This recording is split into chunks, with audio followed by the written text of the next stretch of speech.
First, let's take a look at the figure loose. The color of the cape should match the Jawa. A lot of people fake the vinyl cape Jawa by just cutting an Obi-Wan Kenobi cape. Now they are similar in color, but the Jawa cape should match the Jawa. The Obi-Wan cape is a reddish brown color. Putting an Obi-Wan cape on a Jawa is easy to tell.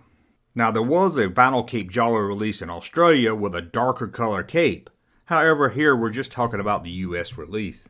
Another big clue that someone just didn't cut an Obi-Wan Kenobi cape is the armholes. The cape should fit tight around the arms, like any of the other Star Wars figures that wear a cape.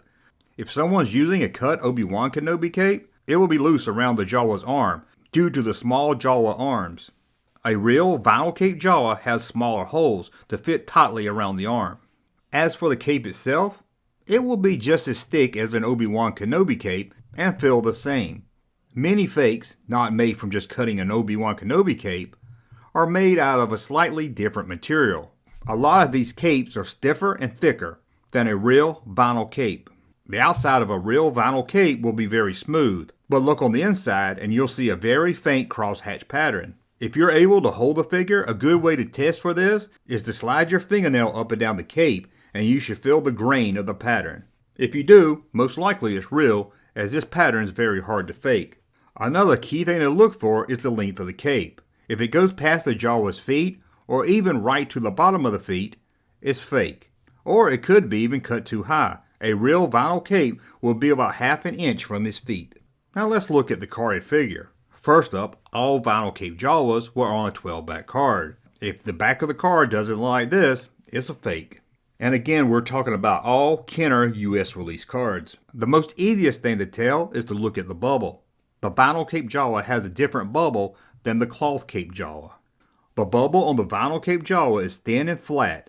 The common cloth cape Jawa has two different types of bubbles.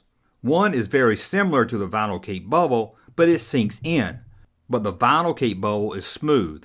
Again, this is the key thing to look for if you're looking at a carded vinyl cape Jawa, as this was the only time this bubble was used on a Jawa.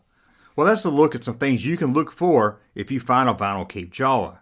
Now sadly, the counterfeiters out there are getting much better at making reproductions or counterfeit vintage Star Wars toys, so it's not always easy to keep up with how to tell what is real and what is fake.